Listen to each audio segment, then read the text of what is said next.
Hello my young friends, good morning. How are you? मुझे आशा है आप सभी ठीक होंगे। और ये अभी का जो मैं एक आपके साथ आया हूँ, रोटेशनल मोशन चैप्टर को लेकर के मैं आया हूँ। और अभी जो कॉम्पिटिटिव एग्जामिनेशन के लिए तैयारी में जुटे हुए हैं उनको मैं ये अवगत करा देना चाहता हूँ कि अभी जो प्रिपरेशन चल रहा है उसमें नीट का एग्जामिनेशन तो अभी होने ही वाला है। उसके बाद PGT post graduate teachers, TGT trained graduate teachers और लैब असिस्टेंट की वैकेंसी भी झारखंड गवर्नमेंट के द्वारा निकाला गया है। तो उससे रिलेटेड ये वीडियो बहुत आपके लिए फ़ायदेमंद होगा। इसमें किस तरह का एमसीक्यू के आने की संभावना है उस पर हम लोग चर्चा करेंगे। तो एक आज का जो टॉपिक्स हमने लिया है वो है rotational motion. Motion of rigid bodies के अंतर्गत आता है। रोटेशनल मोशन से क्या क्या एमसीक्यू की संभावना हो सकती है, तो आइए देखते हैं। पहला क्वेश्चन जैसे हमने लिया है यहाँ पे, a couple produces only linear motion, only rotational motion, both linear and rotational motion, both linear and rotational motion, और next one is none of this, इसमें से कोई नहीं। तो आप जानते हैं a couple produces only rotational motion. ये सब बर्निंग क्वेश्चंस है जो हर तरह के एग्जामिनेशन में आते रहते हैं। नेक्स्ट क्वेश्चन है, the moment of linear momentum is called, the moment of linear momentum क्या कहलाता है? That is called angular momentum. Angular momentum, linear momentum है आपका mv और इसको मोमेंट से मल्टीप्लाई कर देते हैं, that is called angular momentum. इसलिए इसको हम लोग एंगुलर मोमेंटम कहते हैं, इसलिए option is D. Next question है, angular momentum is a axial vector, polar vector, scalar, none of this. तो एंगुलर मोमेंटम रोटेशन से रिलेटेड आते हैं, रोटेशनल मोशन है, बॉडी के रोटेशन से रिलेटेड है। तो जब बॉडी कोई रोटेशन कर रहा है जिस एक्सिस के अबाउट करेगा वो, इसलिए it is a axial vector, मतलब इसका ऑप्शन हो जाएगा a. Angular momentum is an axial vector, यहां पर हम लोग कह सकते हैं उसको एक्सियल वेक्टर कहलाएगा। क्वेश्चन नंबर 4 देखिए, एक फोर्स दिया हुआ है, ए फोर्स एफ और F equal to -3i cap plus 4j F equal to -3i cap plus j cap plus 5k cap acts on a point at R 7i cap plus 3j cap plus k cap, then torque will be, मतलब force दिया हुआ है और position vector दिया हुआ है, torque क्या होगा?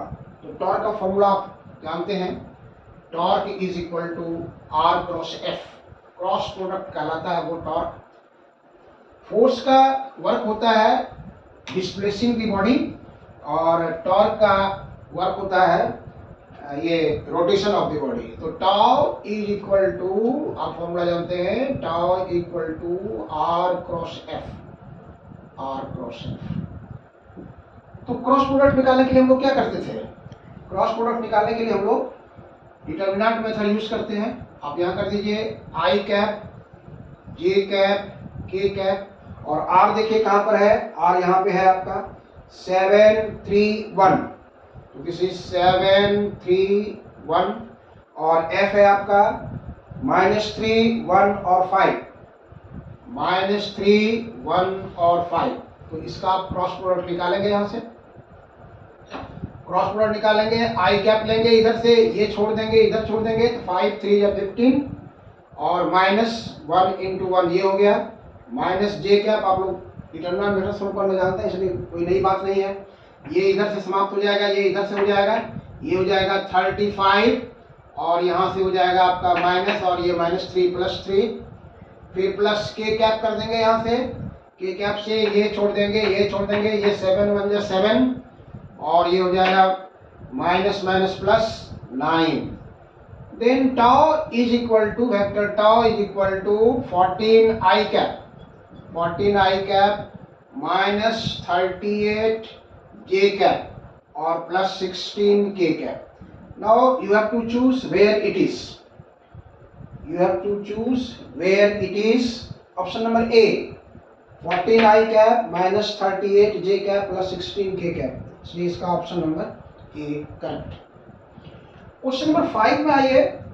SI unit of moment of inertia is. Moment of inertia formula कीजिए. Moment of inertia is mass into square of perpendicular distance का प्रोडक्ट. मतलब ये फॉर्मूला होता है मोमेंट ऑफ इनर्शिया का I equal to M R square. आप यहाँ summation लगा सकते हैं, समेशन एम आर स्क्वायर. तो ये हो गया किलोग्राम और ये डिस्टेंस हो गया मीटर. तो kilogram meter square. Where is option number D. Option number D इसका करेक्ट आंसर है. क्वेश्चन नंबर 6 देखिए. What will be linear velocity if omega. Angular velocity आपको दिया हुआ है और पोजीशन वेक्टर दिया हुआ है आर. तो आपको निकालना है लीनियर वेलोसिटी. लीनियर वेलोसिटी का रिलेशन आप जानते हैं, v और ओमेगा के बीच संबंध. लीनियर वेलोसिटी और एंगुलर वेलोसिटी के बीच जो रिलेशन होता है उससे आप परिचित हैं. v equal to omega cross R. v equal to omega cross R. ये आपको निकालना है. ओमेगा का वैल्यू दिया हुआ है और आर का वैल्यू दिया है. सेम प्रोसेस, क्रॉस प्रोडक्ट लीजिए आप यहाँ से. आई जे के. ओमेगा देखिए कहाँ पे है ये. तो 3 माइनस 4 1. 3 माइनस 4 1. और आर में आई है 5 माइनस 6 6. 5 माइनस 6 और ये 6 आ गया. यहाँ से आप निकालिए इसको आई कैप. जैसे अभी निकाले थे, इसको छोड़ दिए, इसको छोड़ दिए. दिस इज माइनस 24 और यहाँ से हो जाएगा आपका माइनस माइनस प्लस 6. फिर माइनस जे कैप लीजिए.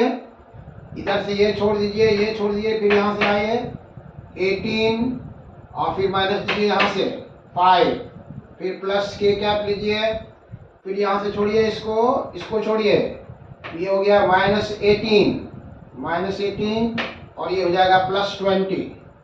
प्लस 20. अब यहाँ से आइए, देखिए कितना हो गया.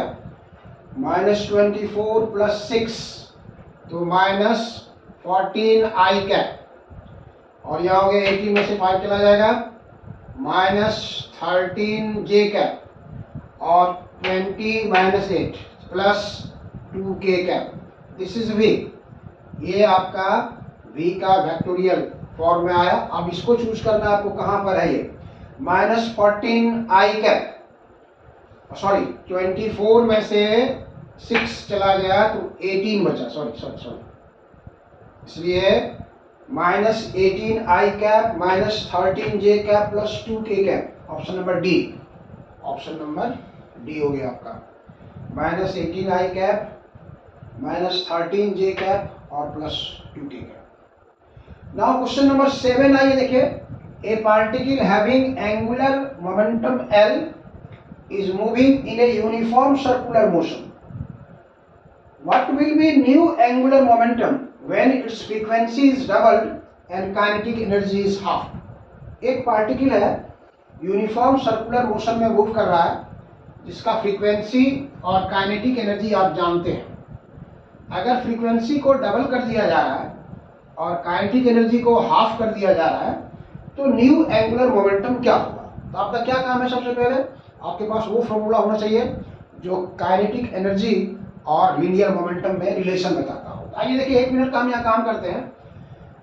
Linear momentum is equal to, linear momentum जो एल से वो लिखते हैं, that is equal to I into omega. I को आप लिखते हैं, ये हो गया आई और ओमेगा हो गया आपका 2 pi N, where N is frequency. ये मान लीजिए. काइनेटिक एनर्जी को अगर हम के से लिखते हैं तो काइनेटिक एनर्जी फॉर्मूला है आपके पास हाफ आई ओमेगा स्क्वायर. ये हो गया हाफ, ये हो गया आई और ओमेगा का स्क्वायर, मतलब इसका स्क्वायर करेंगे तो इसका स्क्वायर करेंगे तो 2 पाई स्क्वायर एन स्क्वायर. यहाँ से यू कैंसिल हो जाएगा, 2 आ गया वहां से. तब आप क्या कीजिए यहाँ से कि के बाय एल कर दीजिए. यहाँ से के बाय एल कर दीजिए. के बाय एल कीजिए तो के कितना हो गया आपका. देखिए यहाँ से I into 2 pi square N square, और एल कितना है आई 2 पाई एन, आई कैंसिल हो गया, 2 कैंसिल हो गया, एक पाई कैंसिल हो गया, एक एन कैंसिल हो गया, मतलब के बाय एल आपका हो गया ऊपर पाई एन हो गया। ये आपको रिलेशन यहां से आ गया, इसको आप के निकाल सकते हैं। आपको क्वेश्चन दे रहा है कि न्यू एंगुलर मोमेंटम कितना होगा, तो न्यू एंगुलर मोमेंटम मतलब एल बराबर हो जाएगा के बटे पाई एन। एल को यहां ले जाइए और उसको नीचे कर दीजिए, एल इक्वल टू के बाय पाई एन। ये फॉर्मूला आपका रिलेशन आ गया एंगुलर मोमेंटम और काइनेटिक एनर्जी के बीच। अब क्वेश्चन कह रहा है, देखिए यहाँ पर कि फ्रीक्वेंसी को डबल कर दिया जा रहा है, काइनेटिक एनर्जी को हाफ कर दिया जा रहा है। Frequency is doubled and kinetic energy is half. तो न्यू एंगुलर मोमेंटम मान लेते हैं हम एल डैश है, तो काइनेटिक एनर्जी इज हाफ मतलब के बाय 2, और फ्रीक्वेंसी इज डबल मतलब 2m। तो इसको आप कर सकते हैं 1/4 और k बाय पाई एन, तो k by pi N is l, therefore l dash is equal to l/4। New angular momentum जो होगा 1/4 हो जाएगा। Where is option number D, option number D जो है ये करेक्ट है। क्वेश्चन नंबर 8 में आइए, देखिए क्या कहता है, a uniform circular ring is rolling down without slipping on an inclined plane of angle of inclination 30 degree, its linear acceleration along the plane is, क्या होगा इसको देखिए। तो linear acceleration along the plane का जो फॉर्मूला है rolling motion का, वो आप फॉर्मूला आपको याद रखिए, तुरंत एक लाइन में बनने वाला है। देखिए क्या था, इस तरह से ये इंक्लाइन प्लेन था, ये थीटा एंगल पर था, यहाँ से एक बॉडी रोल करते हुए इधर से आ रहा है, इसका एक्सेलरेशन ए है, यहाँ से ये मान लीजिए आपका निकालना है फॉर्मूला। तो हम लोग उसका फॉर्मूला जानते हैं, a equal to G sine theta by 1 plus K square by R square, ये फॉर्मूला होता है। k is radius of gyration. तो आपको यहाँ दिया हुआ सर्कुलर रिंग है, तो सर्कुलर रिंग के लिए फॉर्मूला होता है I equal to M R square, और k का जो फॉर्मूला होता था under root I by M निकालेंगे, तो एम आर स्क्वायर का निकाल देंगे आर स्क्वायर, तो ये भी आर ही आएगा। इसलिए K square by R square अगर करते हैं तो दैट इज 1, के नीचे 1 ले आएंगे। तो यहाँ पर देखिए जी हो गया, और साइन थीटा का वैल्यू दिया क्वेश्चन में 30 डिग्री, तो यहाँ लिखते हैं हम साइन 30, और नीचे 1 प्लस 1 आ जाएगा, K square by R square 1 आ गया। तो this is G sine 30 half, और नीचे 2 आ गया वो, तो दैट इज g/4। g/4 जो है ये उसका ऑप्शन होगा, और option number C is correct option. चलिए आगे बढ़ते हैं। Next question number 9, a solid sphere is rolling down on an inclined plane without slipping from rest at height h, its velocity at the bottom will be. Bottom पर उसका velocity कितना होगा, 4 option आपके पास दिया हुआ है। तो आपको इंक्लाइन प्लेन के बारे में पहले भी जो प्रॉब्लम्स बनाए उसी पर आधारित है। यहाँ पर देखिए ये इंक्लाइन प्लेन हुआ आपका, this is your incline plane, ये h हाइट है, यहाँ पर एक सॉलिड स्फीयर है, वो रोल करते हुए यहाँ तक आ रहा है। यहाँ पर तो किस वेलोसिटी से यहाँ पर वो आएगा, आपको ये बताना है आपको इसके साथ। तो हम लोग उसमें क्या करते हैं कि टोटल एनर्जी यहाँ पे और टोटल एनर्जी यहाँ पे हम लोग बराबर कर देंगे दोनों का, तो वो आपका सेम आ जाएगा। इसलिए अगर ये पॉइंट ए है और ये बी है और ये सी है, तो टोटल एनर्जी एट ए पर जो एनर्जी होगा वो कितना होगा, ए पर एनर्जी होगा आपका mgh, ये h हाइट वहाँ दिया हुआ, तो टोटल एनर्जी mgh हो गया। और यहाँ पे टोटल एनर्जी कैसे हो जाएगा, तो रोलिंग करते हुए आ रहा है, तो रोलिंग का जो काइनेटिक एनर्जी फॉर्मूला आप निकाले थे हाफ एम वी स्क्वायर और 1 plus K square by R square, ये फॉर्मूला हुआ रोलिंग काइनेटिक एनर्जी का। मतलब ये ट्रांसलेटरी मोशन भी हो रहा है हाफ एम वी स्क्वायर, और रोटेट भी कर रहा है हाफ आई ओमेगा स्क्वायर, दोनों को सम करके हम लोग यहाँ पर निकालते थे।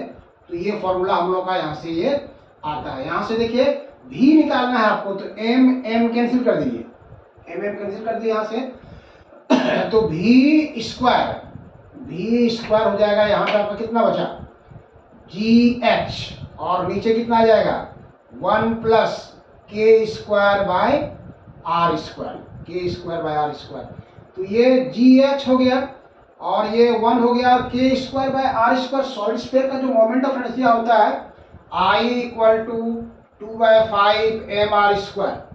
इसलिए यहाँ से के स्क्वायर का मान अगर निकालेंगे तो ये हो जाएगा आपको, के स्क्वायर का वैल्यू हो जाएगा आपको 2/5 आर स्क्वायर। इसलिए K square by R square that is 2/5। तो 2/5 यहाँ पुट कर दीजिए आप इसको, दैट इज 2/5। तो कितना हो जाएगा ये 5 to 7/5, 7/5 हो जाएगा आपको। यहाँ 2 है, देखिए 2 यहाँ चला जाएगा, ये जो हाफ है दैट विल बी 2 यहाँ हो जाएगा, तो 2GH। तो आप इसको पुट कर दीजिए, यहाँ से कितना आ जाएगा, देखिए आपको मिल गया यहाँ से 2GH और नीचे हो जाएगा 5 to 7/5। तो 5 ऊपर चला जाएगा, 10GH/7, this is V square. इसलिए V equal to √10/7GH। That is option number A, that is option number A. इस तरह से हम लोग इसको रोलिंग काइनेटिक एनर्जी का प्रॉब्लम सॉल्व करते हैं। यहाँ से k/r स्क्वायर का वैल्यू निकालिए, सब मोमेंट ऑफ इनर्शिया आपको मालूम होना चाहिए, और तब रेडियस ऑफ जाइरेशन का निकाल करके यहाँ से पुट कर दिए तो ये आपका निकल जाएगा। क्वेश्चन नंबर 10 देखिए, उसी तरह का प्रॉब्लम है। A ball is rolling down on an incline plane without slipping, what will be the ratio of rotational kinetic energy to total kinetic energy. Rotational kinetic energy क्या होता है, हाफ आई ओमेगा स्क्वायर, और total kinetic energy ये हुआ, ये half M E square 1 plus K square by R square. तो दोनों का आपको रेशियो निकालने के लिए कहता है, कितना होगा। बॉल है, बॉल का मास है, मोमेंट ऑफ इनर्शिया है, तो आप इसको सॉलिड स्फीयर के रूप में ही कंक्लूड कर सकते हैं इसको। तो आप पहले निकालिए रोटेशनल काइनेटिक एनर्जी, मतलब ये आप इस तरह से निकालिए के ई रॉट, तो फॉर्मूला आपको बताया है हाफ आई ओमेगा स्क्वायर, ये हो गया हाफ, और moment of inertia solid sphere का होता है 2/5 एम आर स्क्वायर, और ओमेगा का स्क्वायर मतलब हो गया V स्क्वायर बटे आर स्क्वायर, V स्क्वायर बटे आर स्क्वायर। ये कैंसिल हो गया, ये कैंसिल हो गया, मतलब ये आपको आ गया 1/5 mv स्क्वायर, 1/5 mv स्क्वायर। और टोटल काइनेटिक एनर्जी अभी निकाले थे हम लोग, half mv square 1 plus K square by R square. इसलिए दोनों का रेशियो आप निकालिएगा यहां से, मतलब इसको आप कर सकते हैं हाफ mv स्क्वायर, और अभी इसको निकालना है 2/5, तो ये हो जाएगा 7/5, यहाँ से आपको आ जाएगा इसका वैल्यू। इसलिए therefore K E rot by total kinetic energy, दोनों का निकालिए रेशियो। तो देखिए ये दोनों कैंसिल हो जाएगा, वहां से हो जाएगा हाफ, और ये ऊपर चला जाएगा, यहां से हाफ हो गया आपका 1/5, यहाँ 2 भी है, देखिए यहाँ पे 2 है, 2 और 2 कैंसिल हो गया, 2/5 में 1/5 में स्क्वायर, और यहाँ पे 2 है, और ये हो गया 7/10 हो जाएगा। यहाँ से इसको ऊपर ले जाएंगे आप, दैट इज ये हाफ, यहाँ बचा mv स्क्वायर कैंसिल हुआ, mv स्क्वायर कैंसिल हो गया, तो 2 और 5 ये 2 कैंसिल नहीं हुआ है, अब यहाँ से 2 कैंसिल नहीं हुआ है, तो 10/7, तो ये और ये कैंसिल हो गया, दैट इज 2/7। ये इसका ऑप्शन आएगा, और option number is B is correct option. घबराना नहीं है, एक एक स्टेप को समझते हुए चलना है, मोमेंट ऑफ इनर्शिया कैसे निकलेगा उसके साथ आ गया। क्वेश्चन नंबर 11 आइए देखिए, if the radius of earth is reduced to half keeping its mass constant, then duration of day night will be, general duration of day and night is 24 hours. कहता है कि अर्थ के मास को कांस्टेंट रखते हुए इसके रेडियस को प्रेजेंट वैल्यू का हाफ कर दिया जाए, तो फिर ड्यूरेशन ऑफ डे नाइट कितना होगा। तो कंजर्वेशन ऑफ एंगुलर मोमेंटम का सिद्धांत लगाइए आप यहाँ से, कंजर्वेशन ऑफ एंगुलर मोमेंटम का प्रिंसिपल यहाँ लगाइए, वही ऑप्शन आएगा आपको। पहले कंडीशन में जो मोमेंट ऑफ इनर्शिया होगा वो है I1 ओमेगा 1, दूसरे कंडीशन में आ गया I2 ओमेगा 2, सॉलिड स्फीयर है 2/5 mr स्क्वायर, ओमेगा 1 हो गया 2π/t1, यहाँ पे हो जाएगा 2/5, यहाँ पे देखिए मास वही है, रेडियस को हाफ कर दिया जा रहा है, तो रेडियस को हाफ कर देंगे तो ये हो जाएगा r²/4 और ये हो गया 2π/t2। आपको यहाँ पे t1 का वैल्यू दिया हुआ है 24 आवर्स, t2 का वैल्यू निकालना है, यहाँ कैंसिल हो गया 2/5 m r² 2π कैंसिल हो गया, t2 यहाँ भेज दीजिए, t1 यहाँ भेज दीजिए, t1/4, t1 is 24/4 that is 6 our. अगर अर्थ के रेडियस को आधा कर दिया जाए तो दिन रात जो है वो 6 घंटे का हो जाएगा, इसलिए option number is A, option number is A. Question number 12 है the moment of inertia of rotational motion is analogous to which one for translatory motion. Translatory motion में मोमेंट ऑफ इनर्शिया के समतुल्य क्या है, कौन सा उसके इक्विवेलेंट है, कौन सा एनालॉगस है। तो काइनेटिक एनर्जी का आप देखते हैं, काइनेटिक एनर्जी का जो फॉर्मूला पढ़ते हैं आप, half I omega square, rotational motion में हो गया के रॉट, अभी फॉर्मूला वहां लिखे हैं देखिए, हाफ I ओमेगा स्क्वायर, और kinetic energy of translatory motion में हो गया हाफ mv स्क्वायर, यहाँ भी हाफ है, यहाँ एंगुलर वेलोसिटी, यहाँ वेलोसिटी है, दिस इज एनालॉगस, इसलिए मोमेंट ऑफ इनर्शिया जो है analogous that will be mass of the body, mass, option number A option number सही है। क्वेश्चन नंबर 13 आइए देखिए, a uniform circular ring of mass m and radius r is rotating about it's geometrical axis with constant angular velocity omega. Now two bodies each of mass small m is attached to opposite sides of its diameter, then angular velocity of the ring will be, कितना होगा उसका angular velocity. तो फिर उसका निकालना है आपको, उसी तरह से एंगुलर मोमेंटम को ही कांस्टेंट करेंगे। सर्कुलर रिंग है आपका, पहले कंडीशन में ये है इसका मोमेंट ऑफ इनर्शिया और मास इसका दिया हुआ है, तो एंगुलर मोमेंटम इसका हो जाएगा L1 बराबर I1 into omega 1, I1 into omega 1।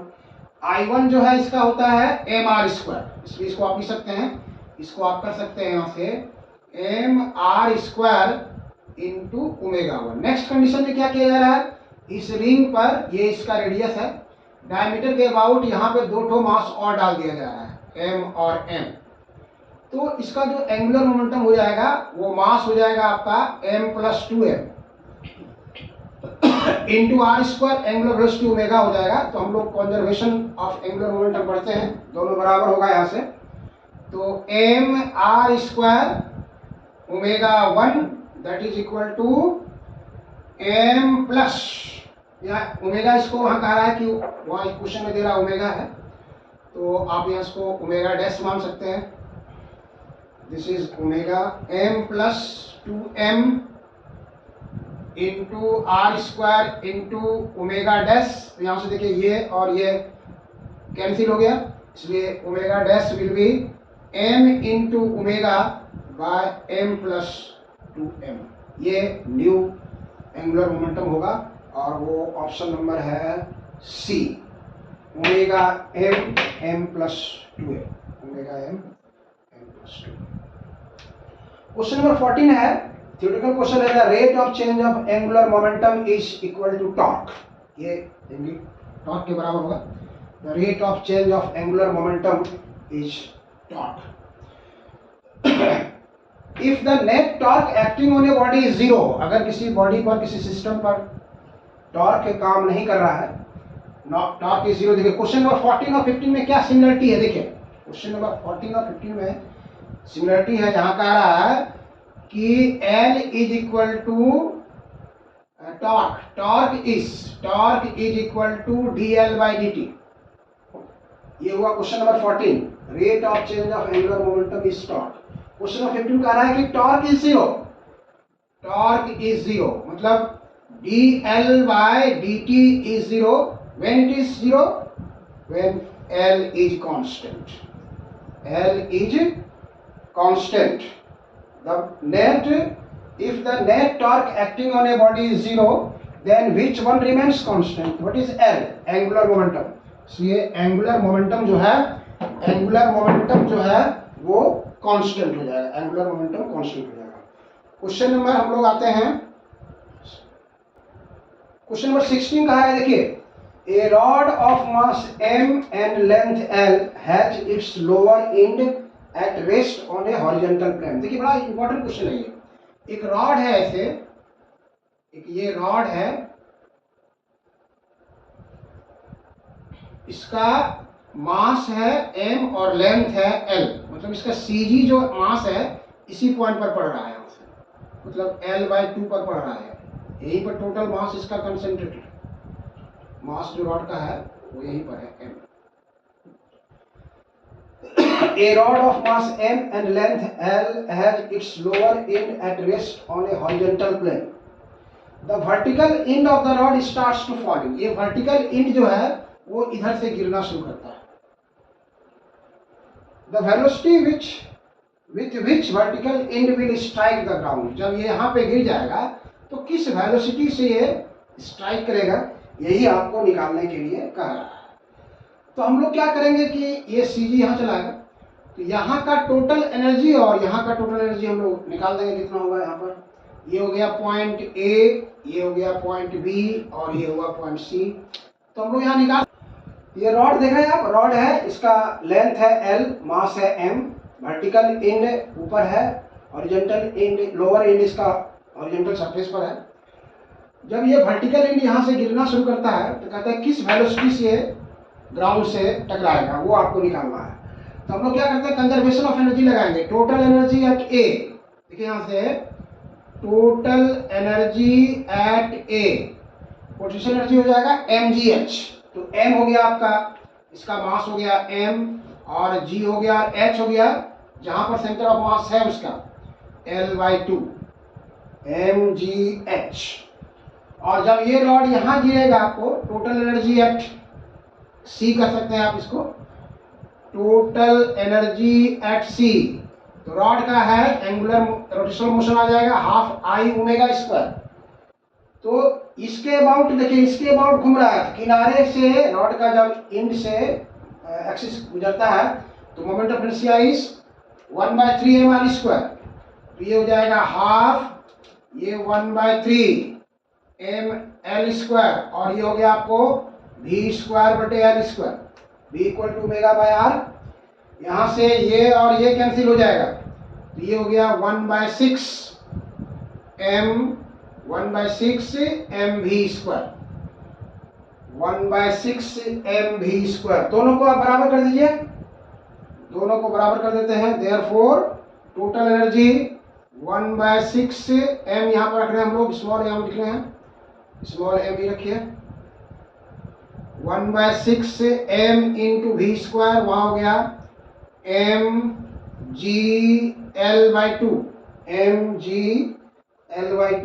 यहाँ से m कैंसिल हो गया, यहाँ से 2 3 कैंसिल हो गया, v² = 3gl, इसलिए v will be equal to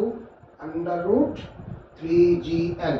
इसी वेलोसिटी से रॉड जो है वो ग्राउंड को टच करेगा, टकराएगा। तो हम लोग का ऑप्शन है यहाँ पे C, ऑप्शन नंबर C। तो इस तरह का जो प्रॉब्लम्स है जो कॉम्पिटिटिव एग्जामिनेशन के लिए है उसको हमने सेलेक्ट करके लाया है, और ये कंटिन्यू रहेगा, हर बार पहुँचते रहेगा आपके साथ। आप शुरू से अंत तक वीडियो के साथ बने रहेंगे, और अगर आपको वीडियो अच्छा लगा हो तो इसको लाइक करना, सब्सक्राइब करना और शेयर करना कभी नहीं भूलिएगा।